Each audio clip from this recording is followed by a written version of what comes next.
Hello guys, how are you? This looks a little bit different, doesn't it?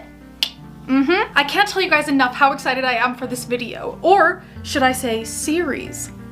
For 1 month, every single week, I'm gonna be posting a video that talks about either news, trends, or just some unique things that are happening in China. You know, when I started learning Chinese, I actually found it really difficult to find out more about what's actually happening inside of China. And at that time, embarrassing as it is, I didn't even realize that they had different social media. So that's what I'm gonna be talking about in today's video. Obviously, I am no expert about these topics. However, I do want to provide you guys with a basic understanding of different social media platforms in China, just so that you know about it. And if you guys are from China, then welcome. If I do miss anything or I say something wrong, please let me know inside of the comments, just so that whoever is watching this video can get some things clarified or know a bit more. But again, I am no expert, so you will be getting my versions, a Western version of the Chinese platforms.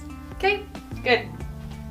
So recently I have been doing a lot more research about different trends, news, and marketing within China, just because I'm really interested in it. And so of course I did a bit of research just about the different social media platforms, which I will introduce to you guys today. So let's just you know, get started. Whoa! So let's get started with the most popular one. Standing at 1.2 billion active users per month is WeChat. So why do so many people use WeChat anyway? Well, it's basically a combination of Facebook, Messenger, your online banking, online shopping, online payment systems, all together in one. Okay, so let me show you. When you open WeChat, the main thing I use it for is messaging, right? Like you can just have messages upon messages upon messages. You can also send voice messages, you can have video calls, you can send pictures, send videos, you can transfer money within chats. WeChat Pay is essentially when like a vendor or somebody selling something has a QR code. All you have to do is scan the QR code and you can send money. But then even on top of that, you can see here that there's daily services. So you can find like health services, utility services, charities. You can buy travel and transportation, tickets and stuff like that, even for hotels, and then easy access to things like food delivery. So other than those, there's also actually a main page called Moments.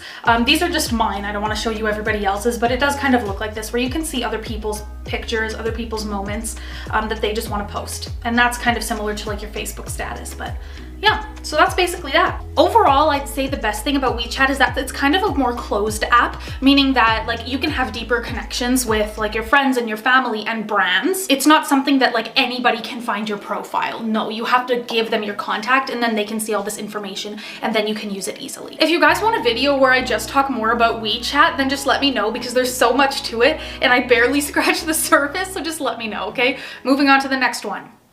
So next up is Weibo. Now Weibo is known as the Chinese Twitter, and I'd say that's pretty accurate. However, Weibo actually has approximately double the amount of people using it compared to Twitter. So it's pretty big, I'd say. And I guess it's also still pretty much the same, where you can talk about more serious things, talk about your opinions, and then also it's a great place to connect with celebrities, influencers, or big brands. The name Weibo actually basically means micro-blogging, which also makes a lot of sense because again, people are sharing their opinions and it's like a little mini blog. Personally, I like to use Weibo to connect more with my Chinese audience, where I can keep them updated whenever I go and do something fun and I'm not in my house like I am now. Then I'll probably post it on Weibo because I enjoy that. Yeah. Now in terms of marketing or advertising, this is a really unique place where you can really connect with your audience by using influencers and celebrities to promote a product. Another thing that's really unique to Weibo that we don't have anywhere in the West is lotteries, which like literally in real time you can win giveaways or like win money or whatever just by clicking a quick little link, and then you'll know right away if you've won. I really like that idea. I think like Twitter, get on it, you know? Let us win things in real time, let's go. Now, I also would like to mention that there is an international version of Weibo, which you can download overseas. However, I'm not really sure what's different about Weibo and Weibo International. So if anybody does know, maybe you can let me know, because so far I feel like it's the same. So I think this app is pretty self-explanatory on how to use it. I think if you're learning Chinese, this actually might be a really good app to have so that you can practice your reading skills while also finding out more about Chinese celebrities, influencers, and trending topics. So what's next? Yes, my favorite distraction, Doin. Doin is basically the exact same thing as TikTok, except for the fact that it came first. There's a few little things that are different, but it's basically the same. It's a short video platform. Now, if you live anywhere except for China, there's actually a little bit of a trick that you need to be able to download Douyin because they are two separate apps. See, on Android, it's a little bit easier, but for iOS, it is a bit more involved.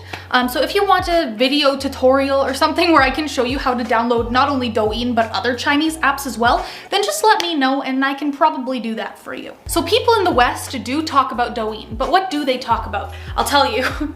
They talk about those crazy transformation videos like this, or they talk about the street fashion videos. It's the talk of the town. People love them. I would just say that the main differences between the two apps would probably be regulations as well as the algorithm. And what I mean by that is that on Douyin, it seems that they actually favor smaller creators. So when you actually go on the app on Douyin, it seems like you're going to receive a huge different amount of content, even from very small creators that will have like 0 likes. You get medium likes and really, really high likes. That's what you'll see on your page. In Western TikTok, if you end up following somebody, they're gonna show you those videos a lot more. I just think it's really interesting. That might not be the case for you, but for some reason it is for me. And based off of some of the research that I've done, this is more of a concept that has actually been repeating. Not just for me, okay? Okay, wait, I'm gonna try to do one of those TikTok hair flip transitions, okay? I love you.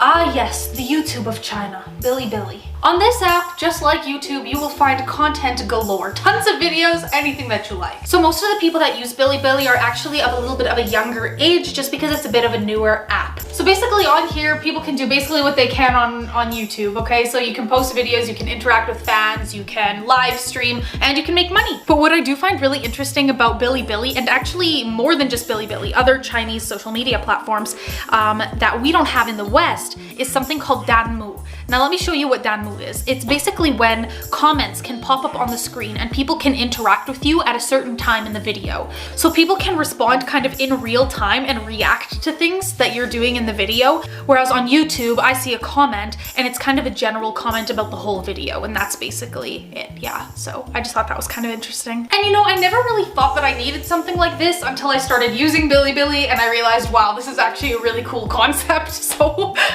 yeah, YouTube, please get on it. Also, I kind of want to mention something that's a little bit strange that I've never seen anywhere else before. In order to like officially complete your account, you need to do a test. The test is 40 questions. It's only available in Chinese, by the way. You can't do certain things with your account if you do not complete this test. I had somebody do it for me, thank you.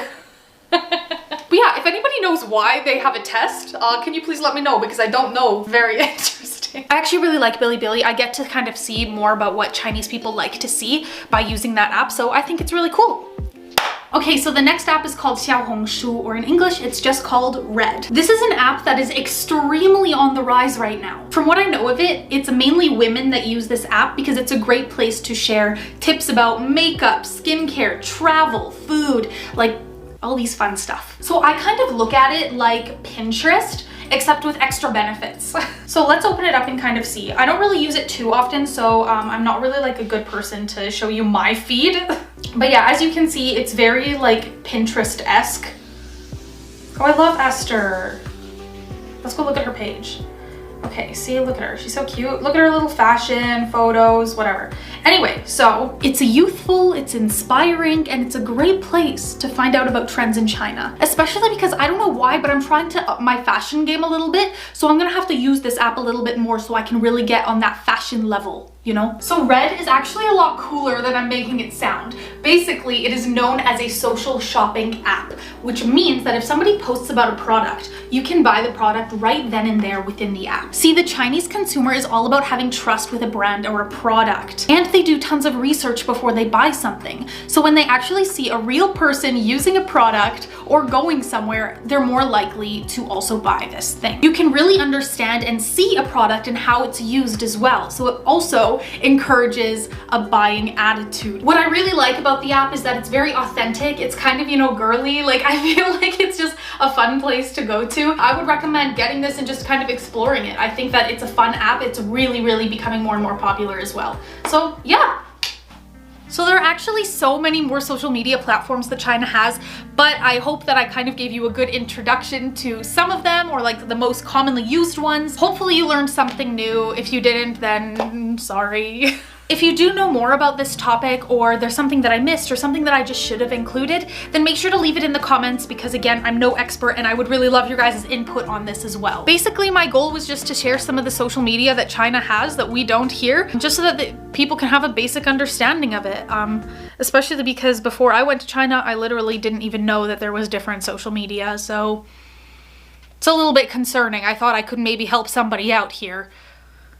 Now to sum things up, this was the first video in my little like news and trend segment for China stuff. I need a better name. Somebody give me a better name. I have no idea what to call this kind of series. I have a few more ideas that I want to share with you, like some case studies about marketing and some cool things about brands, and Chinese New Year is coming up, so there's a lot of different things that I wanted to talk about. But if there's a specific topic that you would like me to talk about, then just let me know and I will try my best to do that as well. So thank you guys so much for watching. If you did like the video, make sure to like the video and subscribe to my channel if you do enjoy watching some content about China. And I will also tell you guys that you should hit the bell icon if you do want to be notified when I post a new video, just that way you won't ever miss a video that I do upload. But yeah, I hope you guys have a great day. This video is long enough already, so I'll see you guys next time. 下次见, bye bye.